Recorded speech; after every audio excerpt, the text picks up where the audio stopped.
नमस्कार दोस्तों, हमने 3-4 स्मॉल कैप वीडियोस बनाई जहां पे हमने आपको बताया कि कौन कौन से स्मॉल कैप कंसिस्टेंट हैं, कौन कौन से स्मॉल कैप कंसिस्टेंट रिटर्न्स देते आ रहे हैं, किन किन के रेशियोज अच्छे हैं, किन किन में लमसम अलाउड है, किन किन का स्टैंडर्ड डिविएशन हाई है। यहां से हमें पता लगा कि 14 ऐसे म्यूचुअल फंड हैं स्मॉल कैप कैटेगरी में जो हमें अच्छे लगे, हमारी वॉच लिस्ट में होने चाहिए। ओके, अब ध्यान रखना, ये वीडियो कंप्लीटली पूरी तरह से एजुकेशनल है। मैं आपको नहीं बोल रहा ये रखो, वो आपकी मर्जी है, लेकिन आपको एक वॉच लिस्ट बना के आपको वॉच लिस्ट में बनाने में हेल्प कर सकता हूं और आपकी रिसर्च वर्क में हेल्प कर सकता हूं। ओके, तो यहाँ पे हम देखेंगे कौन से ऐसे म्यूचुअल फंड हैं। ये एक तरह से उन 3-4 वीडियो का आउटरो हो सकता है कि सीरीज़ ख़त्म हो रही है, लेकिन खुशखबरी ये है कि ये एक सीरीज़ का इंट्रो भी है, क्योंकि इन 14 म्यूचुअल फंड्स को हम डिटेल में देखेंगे कि किसने लॉन्ग टर्म में, किसने शॉर्ट टर्म में, किसने कंसिस्टेंटली, किसके रेशोज अच्छे हैं और किसने खराब मार्केट में कैसे रिटर्न्स दिए हैं। तो सब कुछ चेक करने के बाद उन 14 में से कौन से म्यूचुअल फंड्स बचेंगे।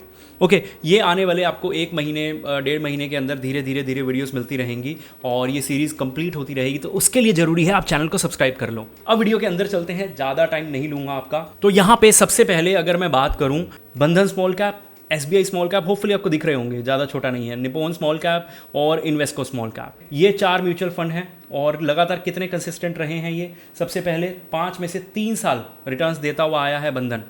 SBI 11 में से 7। Okay, Nippon India small cap same, Invesco 5 बार 7 सालों में।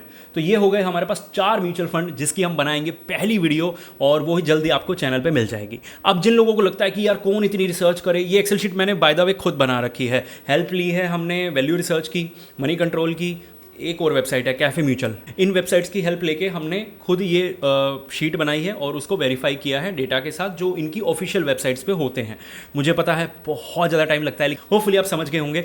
और जिन लोगों को लगता है कि इतना रिसर्च वर्क हमें नहीं करना, हमें तो बस कोई मैनेजमेंट सर्विसेज मिल जाए वो बेटर है, तो स्क्रीन पर नंबर है, आप हमें अप्रोच कर सकते हैं। आपको बस अपना SIP अमाउंट ड्रॉप करना है और आपका जो पोर्टफोलियो है वो हम मैनेज करेंगे। टाइमली रिव्यू और टाइम टू टाइम आपको गाइडेंस मिलना, सब चीज़ें आपको वहाँ पे मिल जाएंगी, लेकिन उसके लिए आपको व्हाट्सअप करना पड़ेगा। हम एक बार कॉल पे कनेक्ट करेंगे। अभी वीडियो के अंदर वापस चलते हैं।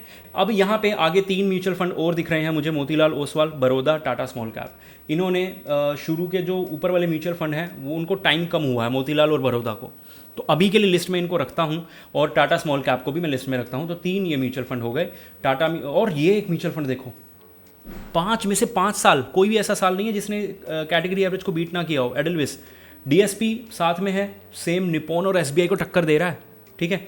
और उसके बाद bank of India, Mirae asset, Axis small cap, HSBC, Quant small cap, इनमें से ये 5 अगर हम एक बार रिव्यू करें तो टोटल हमारे पास बनते हैं 14 म्यूचुअल फंड। इनका जो अब हमने कैसे देखा कि इनका जो पास्ट रिकॉर्ड है वो अच्छा है, कंसिस्टेंट है, रेशोज़ अच्छे हैं, सेक्टर्स अच्छे हैं, रीसेंट परफॉर्मेंस अच्छा होना चाहिए।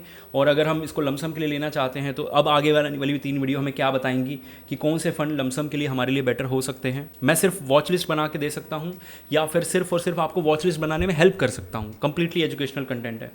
फंड फॉर SIP और बेस्ट कॉम्बो अगर हम 2 स्मॉल कैप रखना चाहें तो, क्योंकि कईयों में लमसम अलाउड नहीं होता जैसे कि टाटा स्मॉल कैप। होपफुली आप समझ गए होंगे और आगे सीरीज़ के लिए आप अगर एक्साइटेड हैं तो प्लीज़ कमेंट करें। मिलते हैं अगली वीडियो में।